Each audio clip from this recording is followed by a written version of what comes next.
Crash Class, and welcome to our second story time today. This is my last story time with you until we're going to be back together at school. I've chosen another traditional tale, but one that I remember you all loved when we looked at it in the autumn term. It's Little Red Riding Hood. This version of Little Red Riding Hood has been retold by Mandy Ross.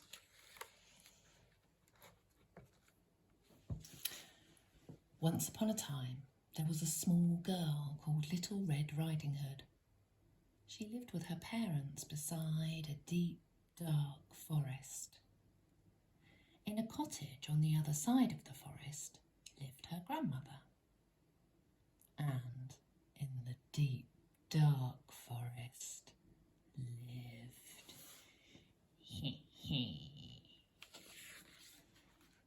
a big, bad wolf.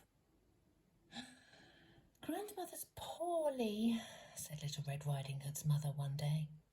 "Please, babe, take her this cake, but don't stop on the way."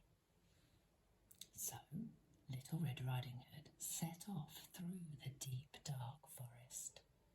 She looked all around. There wasn't a sound. Then who should she meet but the big, bad wolf. "Good day, my dear," growled the wolf with a big, bad smile. "What are you doing here?" "I'm going to Grandmother's to take her a cake," replied Little Red Riding Hood. Look at what Mr. Wolf's thinking. She looks delicious. And Little Red Riding Hood's thinking, what big teeth. The wolf had a plan. "Would your grandmother like some of these flowers?" he smiled. "What a good idea," said Little Red Riding Hood, and she stopped to pick a big bunch. Meanwhile, the wolf sped ahead through the deep, dark forest.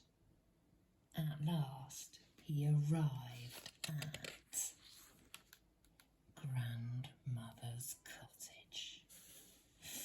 "I'm hungry," thought the big bad wolf, licking his lips, and he knocked at the door. "Hello, Grandmother," growled the wolf. "It's Little Red Riding Hood." "That sounds more like the big bad wolf," thought Grandmother, and she crept quickly under the bed. The wolf went in. He looked all around, but there wasn't a sound. Then his tummy rumbled.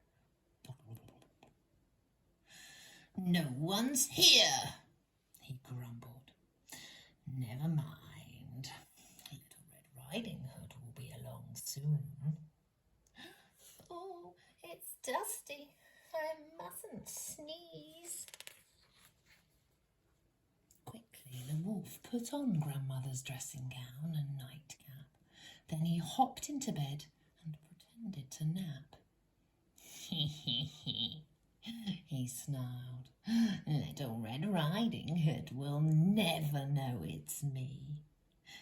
I'm ready for a tasty snack." Soon, Little Red Riding Hood knocked at the door. "Hello, Grandmother," she called. "It's Little Red Riding Hood." "Come in, my dear," growled the wolf. Little Red Riding Hood opened the door.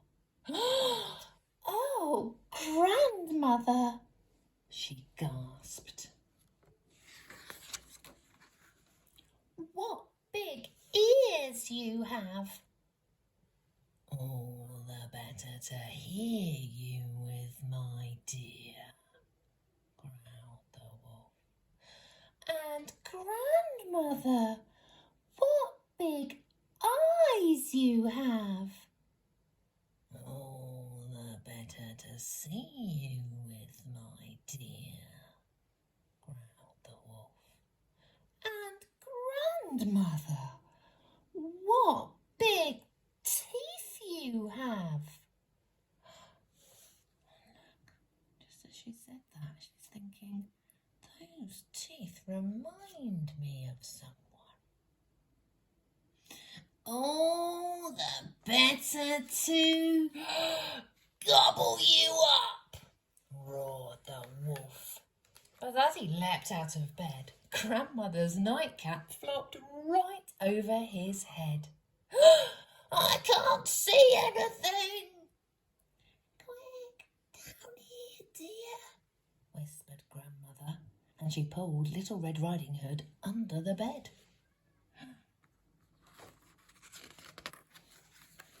Just then, a woodcutter passed by the cottage. He heard a growling and a howling, and he dashed inside. With one swish of his axe, he killed the big bad wolf. The woodcutter looked all around, but there wasn't a sound. And then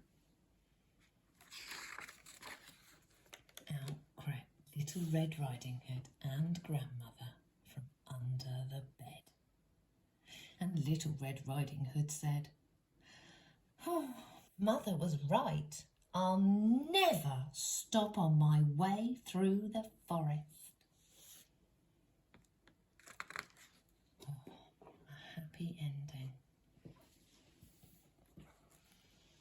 That was Little Red Riding Hood.